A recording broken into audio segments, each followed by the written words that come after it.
பச்சையம்மன் ஜோதிட நண்பர்களுக்கு அனைவருக்கும் வணக்கம். இன்று நாம் காணவிருக்கும் பதிவு தனுசு ராசிக்காரர்கள் வணங்க வேண்டிய கடவுள் என்னன்னு பார்ப்போம். தனுசு ராசியில் பார்த்தீங்கன்னா மூல நட்சத்திரம் 4 பாதங்களும், பூராட நட்சத்திரம் 4 பாதங்களும், உத்திராடம் முதல் பாதம் மட்டும் இருக்குது. இந்த தனுசு ராசியில் மூல நட்சத்திரக்காரர்கள் பிறந்தவர்கள் பார்த்தீங்கன்னா வணங்க வேண்டிய கடவுள் விநாயகப் பெருமான், சித்தர்கள்.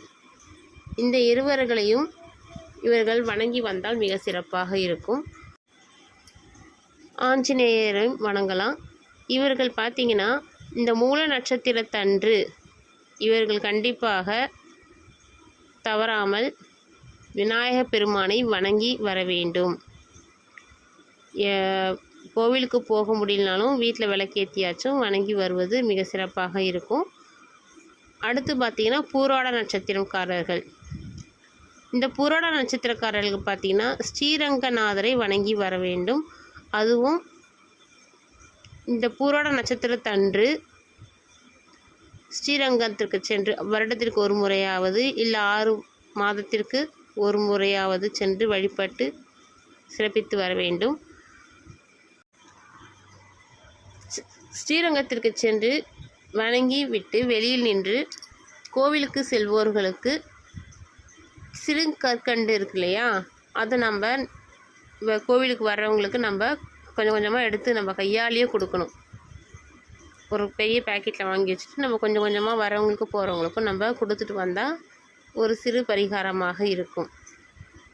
அடுத்து உத்திராடம் முதல் பாதத்தில் பிறந்தவங்க பார்த்திங்கன்னா தட்சிணாமூர்த்தி சிவபெருமான், இவர்களையும் வணங்கி வந்தால் சிறப்பாக இருக்கும். பொதுவாகவே இந்த தனுசு ராசியில் பிறந்தவங்க கோவிலுக்கு போயிட்டு என்ன மாதிரி ஒரு சின்ன பரிகாரம் பண்ணலான்னு பார்த்தீங்கன்னா நல்லெண்ணெய் தீபம் ஏற்றி வர வேண்டும். நமக்கு முடிஞ்சால் வாழைத்தண்டு திரி போட்டு ஏற்றலாம். அப்படி இல்லைன்னா பஞ்சு திரி போட்டு நம்ம கையாலேயே பஞ்சு எடுத்து திரித்து நம்ம விளக்கில் போட்டு ஏற்றி வர வேண்டும். இந்த நூல் திரியெல்லாம் போடக்கூடாது. பஞ்சு திரியிட்டு இல்லது வாழைத்தண்டு திரி இதை போட்டு நல்லெண்ணெய் தீபம் மட்டும்தான் ஏற்றணும்.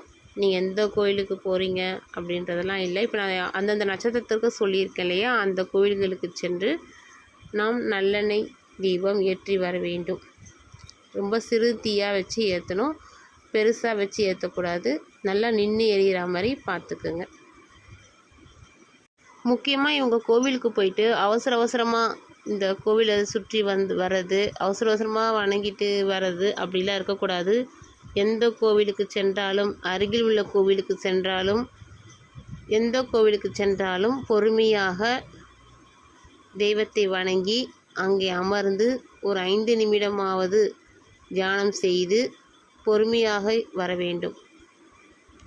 இதுவே போதுமானது. இதை கடைபிடித்தால் எல்லா விஷயத்திலும் கண்டிப்பாக ஜெயமே. நன்றி, வணக்கம். உங்கள் ஜோதிடர் கவிதா.